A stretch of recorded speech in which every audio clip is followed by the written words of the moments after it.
I would never trust a person that is bleeding for 5 days and is then still alive. He smirked a confident smile, while the other boys erupted into laughter, like they had just uncovered some great piece of advice, while teasing me on that high school courtyard.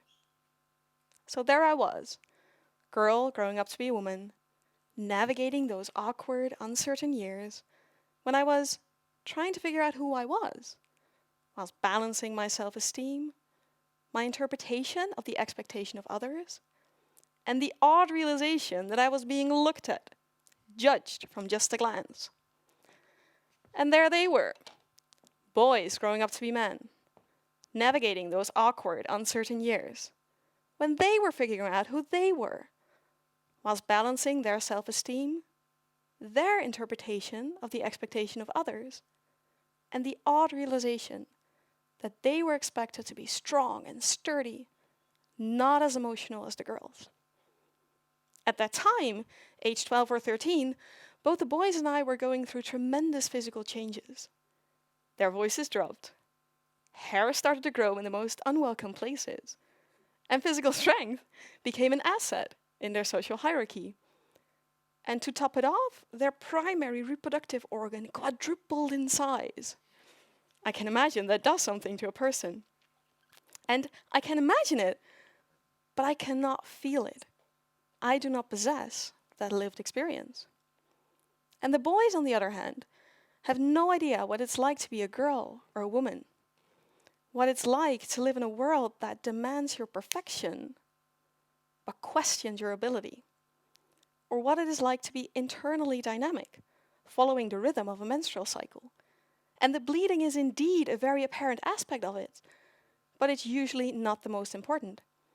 It's the cyclical alternations of tendencies and talents that brings both the potential as well as the challenges. The main point here is, we cannot extrapolate from our own experiences. My name is Anneke, and from a very young age I marveled at nature. All the plants, animals, the workings of our own body, all those brain cells, bone cells, liver cells, all those cells doing their thing without you guiding them what to do. It's absolutely brilliant. Yet there was one thing I thought of as rather inconvenient. Some female friends even thought it was dirty, and I guess the ads for female hygiene products were not helping. They were part of the bigger narrative of shame. So every time when my friends and I hit our pad or tampon on the way to the bathroom, we were not just managing our period, we were managing society's discomfort with it. I remember that when I attended university, my perception had already shifted a bit. I thought it was pretty neat that my body could carry a new life, and that I can build a new inner lining of my uterus every single month without creating any scar tissue. But talking openly about my cycle, not yet that much. And it took another decade for me to realize how tremendous its impact actually is. When I started tracking, so noting down the phases of my cycle in my diary as well as in my calendar, I could suddenly reliably trace down the occasional occurrence of my imposter syndrome to the end of my luteal phase, so the end of my cycle. And sudden boosts of creativity, on the other hand, coincided with my menstruation, when the physical release triggered mental release and mental clarity. But this predictability of the menstrual cycle is often ignored, even in science.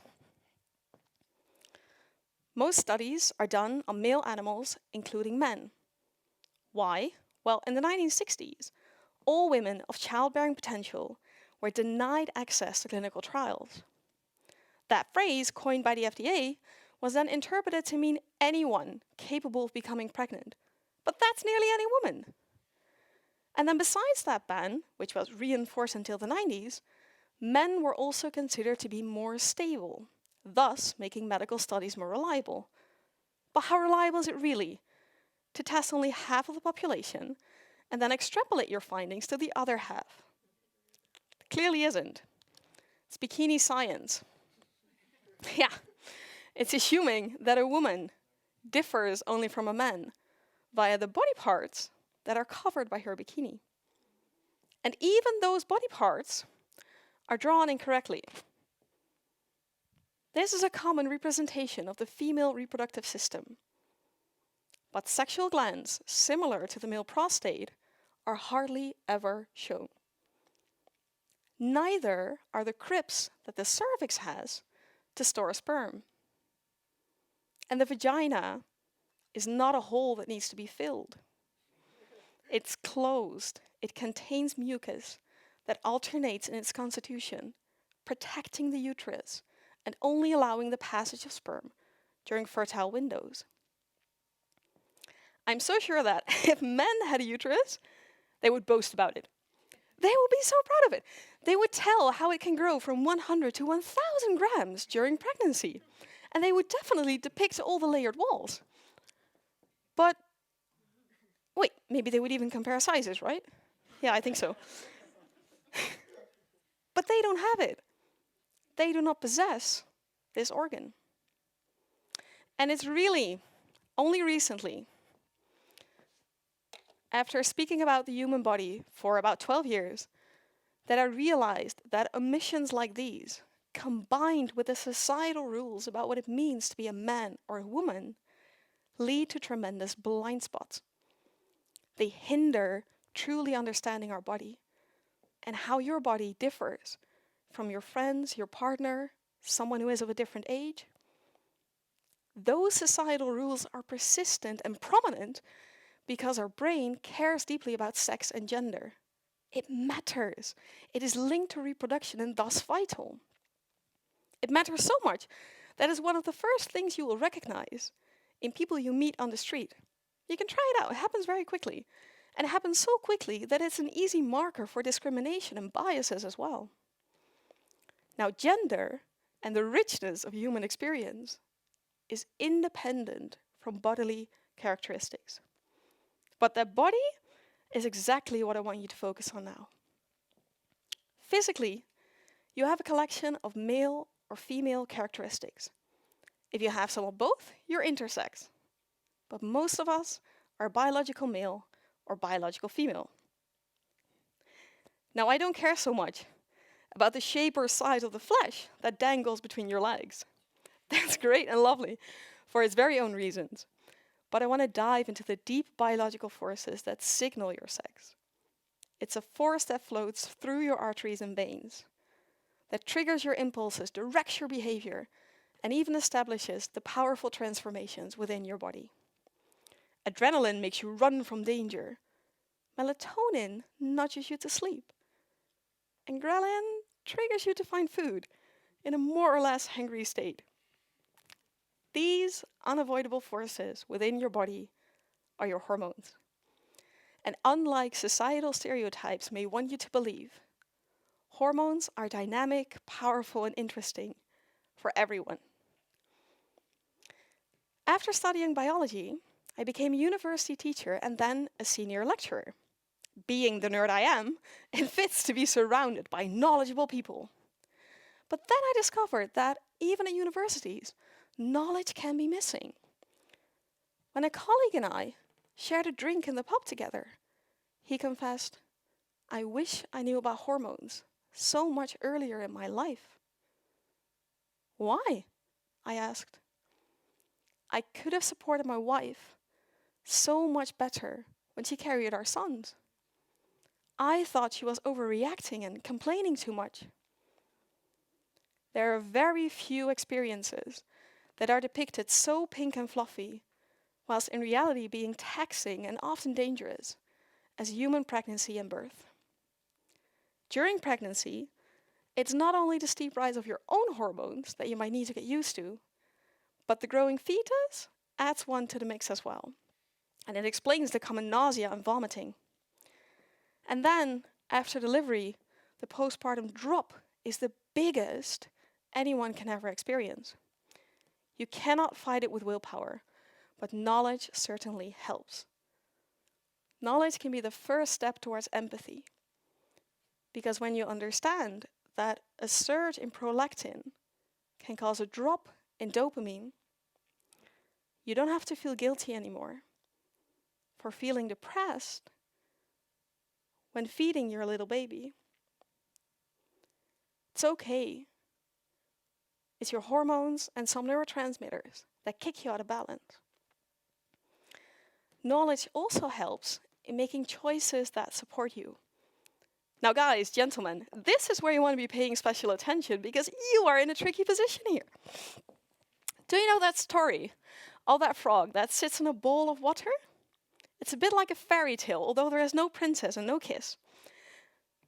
The frog is sitting in that water. The water gradually heats up, and the tale tells that the frog is boiled to death. The story isn't true. A real frog would actually jump out. But nevertheless, it hits home. Because when you experience gradual change, you're much less likely to take action. And gentlemen, gradual change is exactly what you experience. Your testosterone levels decrease with just a few % each year. But the decline is persistent. And at some point, you may start to notice it in your mood, memory, muscle mass, even your energy levels throughout the day. So what to do? Well, when you engage in physical activity, especially weightlifting, you'll maintain slightly higher testosterone levels, reaping all the benefits that brings to your brain, body, and mood. But you're only going to do that when you know that. So knowledge helps you to be like the frog, the real frog, the one that jumps out. Knowledge can be a great first step towards understanding your body and understanding yourself. And please know, ladies, this is true for you as well. We possess testosterone too. We maintain it much longer in life, and it only drops during perimenopause. Perimenopause is that phase in life when your brain becomes aware that your ovaries are not releasing any egg cells anymore. Desperate, like a rooster calling before dawn, determined to wake the world, the brain is going to excite the ovaries into action. But the communication is getting a little flawed, resulting in strongly fluctuating levels of estrogen. And estrogen, that hormone, has hundreds of functions within our bodies. So when it starts going up and down, you might enter a very turbulent phase indeed. And then you might wonder, why does evolution let us go through this? Well, evolution doesn't do anything consciously. If our traits persist, it needs to have a very clear benefit to the species. And indeed it has. Orcas, elephants, human beings, 3 big-brained, intelligent beings, all have females going through perimenopause. Why is that? Well, when postmenopausal orcas are present in a pod, the young orcas have a 14 times increased chance of survival. Why? Well, the ladies, with all their life experience, know where to find the fresh fish and the shelter and how to anticipate changes that might be happening in the ecosystem. Similarly, in elephants, the matriarchs know where to find the valuable watering holes. And in our savanna societies, the grandmothers pass down the valuable skill of gynecology to the children and grandchildren. So then you might wonder, when do I get to go through perimenopause? Well, it's very easy. It's the life phase you hit when your kids enter puberty. Very easy to recognize. I'm glad you laughed, because that means you all experienced a little drop in your cortisol, making you feel better. And maybe you also release some serotonin and oxytocin as well. Some things are true for all people, and some things are unique for biological males and biological females. When that is the case, we cannot extrapolate from our own experiences. Because when a man in his 40s is feeling depressed and tired and cannot sleep anymore, he might indeed be heading towards a burnout. But when a woman of the same age is experiencing the exact same symptoms, she might be burdened by her perimenopause, needing a totally different approach. And we can only tell the difference when we have knowledge and accurate stories about them. Also, we clearly need to ditch the stereotypes as they only hinder truly understanding our body. Women are powerful and resilient beings, and men possess emotions too, and it's helpful when we validate them. But we can only discover this if we have the courage to think, speak, share, love, and dream beyond shame and beyond the assumptions. Can I blame those guys at high school for saying what they said? Perceptions and assumptions never sit in a vacuum. They build upon older stories. So it's up to us now to tell new stories. Be curious about your body. It's a wonderful miracle, it really is. From the tiniest bit of spit you produce, all the way up to the cuddles your muscles allow you to give. We're not the same. We're clearly different.